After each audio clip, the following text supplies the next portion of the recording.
Essential oils can also have a place in keeping your home sanitized and fresh, as well as creating just the mood you want.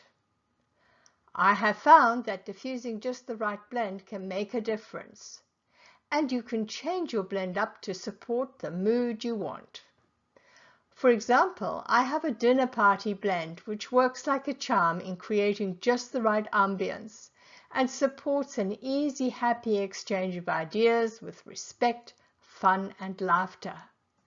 I also have another blend to use at the end of the day to just help me wind down after a hectic day. And many, many more.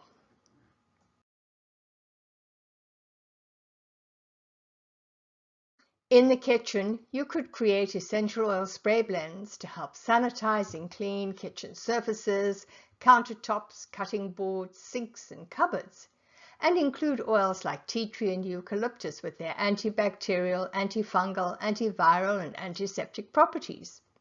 You could also include a citrus oil for their uplifting aromas, as well as their ability to remove grease.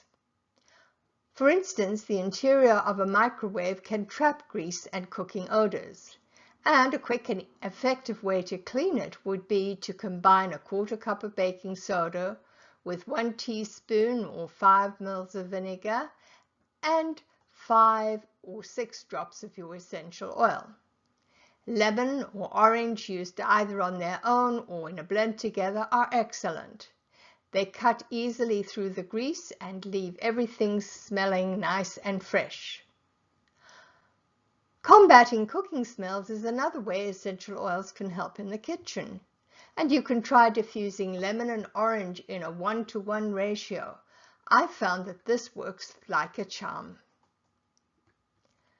Most essential oils have some antibacterial, antifungal, anti-germ properties, and they can be used to make your own disinfectant spray or added to your washing up liquid. Of course, it depends on the essential oils you choose, but since these blends are made up in around a 0.5% dilution, you aren't going to be using a lot of them, and so it can be quite inexpensive. For my disinfectant spray, I use a plastic spray bottle, and the recipe I've shared here uses 500 ml of water and 10 drops each of tea tree, lavender, eucalyptus, and lemon, and 15 drops of geranium, for a total of 55 drops or a 0.54% dilution. Because the essential oils won't stay mixed in the water, but will end up floating on top of it, I always give my spray bottle a good shake before I use it. The recipe I've shared here for the washing up liquid is to add 10 drops of essential oil to 100 ml of washing up liquid. Obviously, with both products you can create your own preferred blends, but the one I'm sharing for the washing up liquid is 5 drops of lemon, 3 drops of bergamot, and 2 drops of lavender. So I hope you have lots of fun with that. Essential oils can also be used in the bathroom. The same formula I have here for cleaning windows can also be used for cleaning mirrors. You would add 10 to 15 drops of one or more of your essential oils to 1 cup or 250 ml of vinegar. I find it's easiest to put this into a spray bottle as well and simply spray on the window or the mirror and then wipe off. I personally like the freshness of lemon for this, although I will sometimes change it up and use grapefruit, but whatever works for you best. One way to get a sparkling bathroom would be to add 2 to 4 drops of your essential oil or essential oil blend to 60 ml or 2 ounces of a good liquid dishwashing soap. This is a 0.166 to 0.333% dilution, and you will find that you will only need a few drops of the soap to cut through the grease and dirt, and then you can rinse it off and your bathroom is nice and shiny and sparkly. Toilets often need a little extra attention particularly in those years when kids are toilet training. I have found this recipe to be very effective. 2 cups of water, 500 ml, a quarter cup of liquid soap, and 1 tablespoon or 15 ml of tea tree essential oil. Combine all the ingredients in a plastic spray bottle and give it a good shake.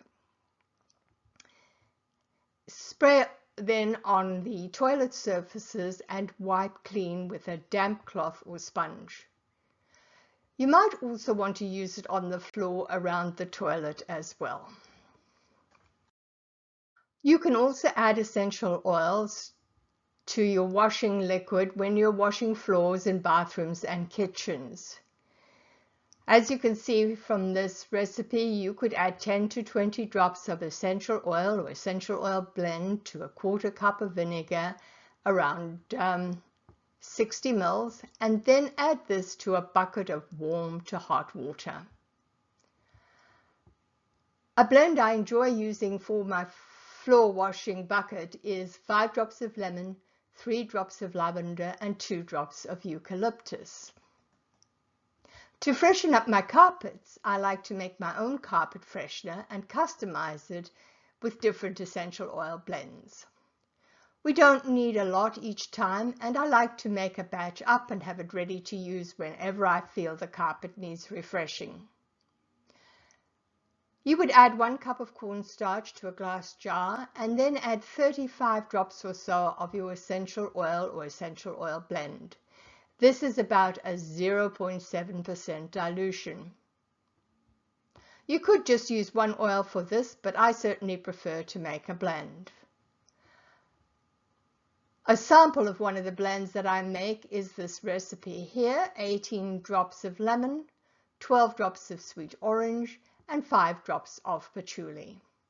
But of course you can choose whatever you like to use depending on your own aroma preferences. If your vacuum cleaner has a bag, you could also put a couple of drops of an essential oil or an essential oil blend directly on it, undiluted. It will help to scent the house as you vacuum. If you have a bagless vacuum cleaner, you could try putting a couple of drops on a cotton pad and place that inside the dust collector. Diffusers can be a great way to use essential oils, and they can freshen the air, act as an air antiseptic, or enhance the mood or ambience, or all three. When I started out with aromatherapy, there weren't many different options, and mainly we used those diffusers which have a water bowl and are powered by a tea-like candle to evaporate the essential oil. These are inexpensive and easy to use, but one should of course always be careful of an open flame and never leave it unattended. You never know when there might be a problem. Today there are many different types of electric diffusers on the market. Some of them simply heat the oil so they will evaporate into the air, while others use water to create a mist with the essential oil and forcefully send it out into the air. This does get the essential oil molecules out there into the air more quickly and more concentratedly than some of the other diffusers. Certainly excellent for those times when you want to sanitize your air, but not something that you want to have going on all the time. You do need to have a rest from continually breathing in essential oil molecules. Many of the electrical diffusers have timers, and some are more sophisticated than others. So when using one, take advantage of it. And if you don't have a timer on your diffuser, make sure that you switch it off at regular intervals. Another type of diffuser you can use is a reed diffuser. Now these are very gentle, and the amount of essential oil that actually gets into the air is much less than the other diffusers. I like making them because of the subtle, gentle fragrance that they bring to a room, and once they're made up and in place, they can be left to gently and slowly impart their aroma into the atmosphere. I have one at my front door and I enjoy being greeted by its gentle waft when I come home. I also have one in the living room and another in my office and another in the bathroom. The aroma is certainly very subtle, and when I want or need more molecules to get out into the atmosphere, I will use my electric diffuser, or I'll use a mister spray to get a quick blast out there. Reed diffusers are pretty easy to make. You will need a glass bottle and reeds. For your carrier, you need a mix of carrier oil and a high-proof alcohol in a ratio of 3:1. 3 parts carrier oil, 1 part alcohol. The alcohol is there to help wick up the aroma up the reeds.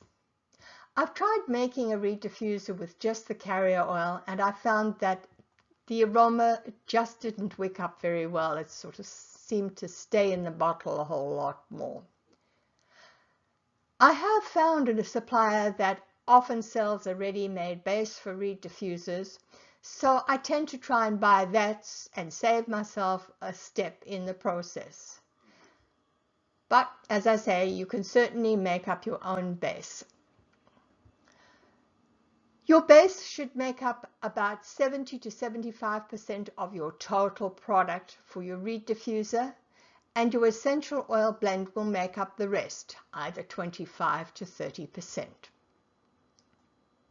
How much of each you will need very much depends on how much you are making and how big the bottle is and how full you want it to be.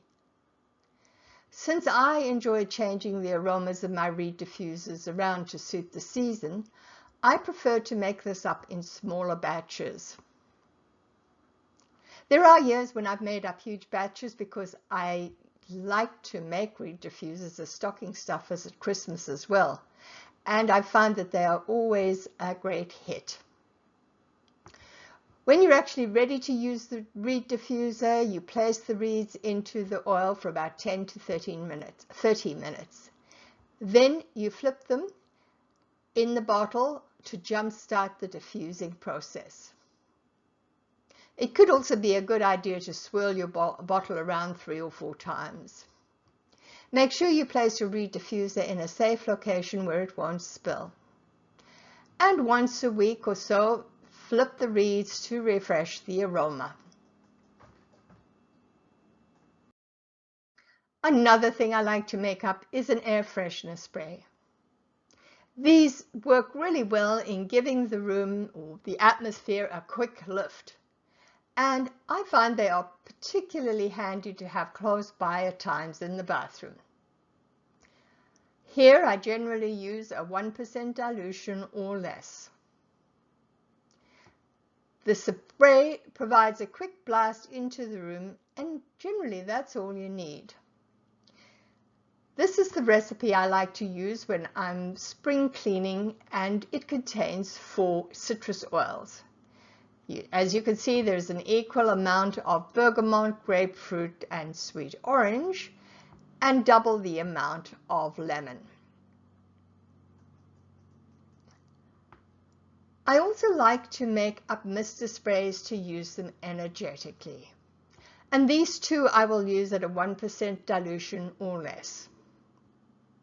Personally, I find there are many times when you might want to shift or change the energy around you, particularly if you're someone who is sensitive to energy and to the emotions and feelings of others. You may want to clear yourself by misting around your own body and in your aura. You may want to just clear your office. You may want to clear your home when someone has left and you feel it feels heavy once they've left. You know, some people do tend to carry heavier emotions than others. Many different reasons why this might be something you would consider. And of course, for some people, they don't feel anything at all. I like to have the mister spray available too when there has been a negative energy exchange. If there's been a temper tantrum or there's been an argument, it does leave things feeling unsettled, and spraying the right spritzer certainly lightens everything. I also like to make up a mister spray to clear my personal space before I meditate. There are many different essential oils you might choose for a more energetic type of spritzer. Under the personal perfume section in the Putting It All Together book, I do have a chart there for you with different aspects and the essential oils that are associated with each. So that might give you some ideas of what oils you might choose if you want to incorporate peace or happiness or that sort of thing into an energetic spritzer. As well as this, there is information shared in each of the essential oil profiles about the subtle level use of an oil for each of the profiles. So plenty of information for you to draw on if this is an area you'd like to explore further. Essential oils can also be used in a diffuser in the bedroom. But as I've mentioned before, it is not a good idea to diffuse any oil non-stop, unless it is a reed diffuser which only slowly wicks up the aroma. You could certainly diffuse it in the bedroom before bed, but do make sure that it's turned off before you go to sleep, or set it on a timer that will shut it off. If you're using a tea light candle diffuser, make sure you blow that out before you go to sleep. If you are wanting to go to sleep and you have a diffuser that has a timer, make sure that it will switch off between 15 and 30 minutes after you start it, so that it's not going to be running the whole night.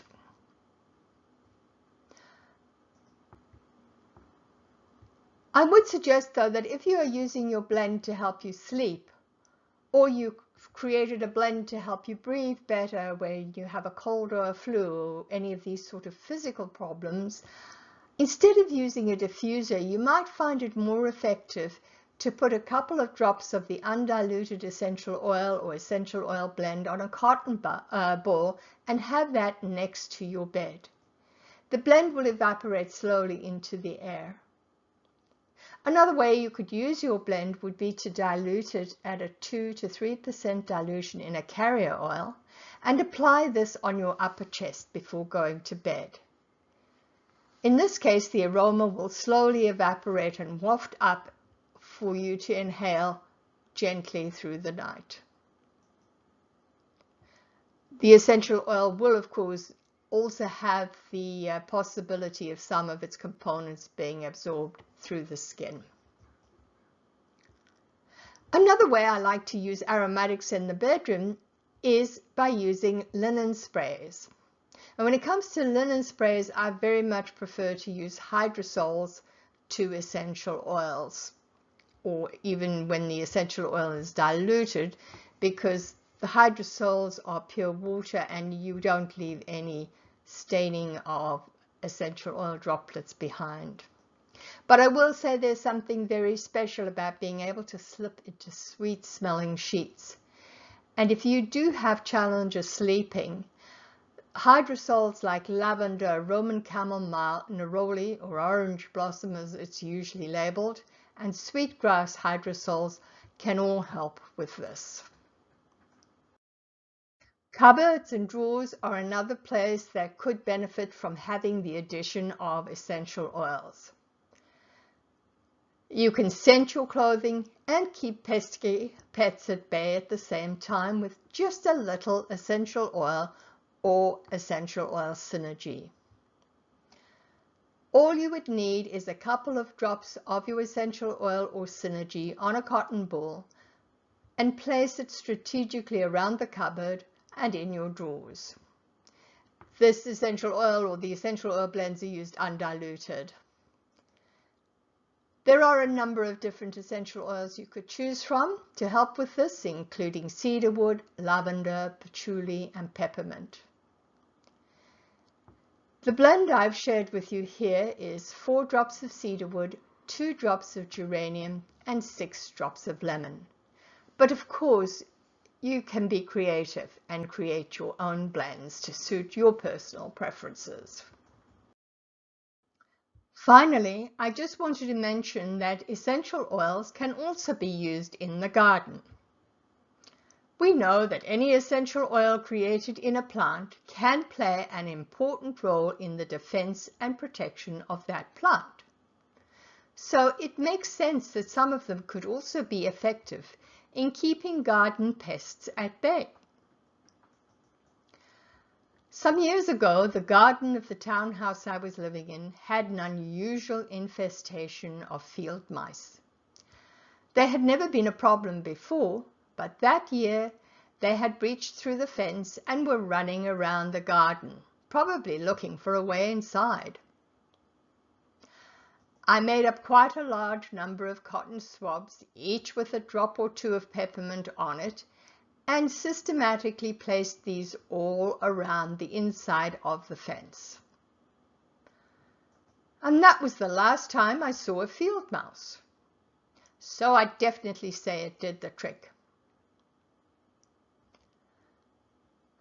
You can spray your plants directly to keep the regular garden pests at bay, and you would use different essential oils depending on the pest that you are addressing. You will find a list of suggestions of the essential oils for the different pests in your notes, so have a look at that. You really don't need a lot of essential oil for this to work, and you will see that the suggestion is to fill a spray bottle with half a cup of water and add 18 drops of the appropriate essential oil or essential oil blend to it, which means that you are using an approximately 0.72% dilution. So I hope this sparks your creativity and that you will also incorporate the use of essential oils in keeping your garden pest-free.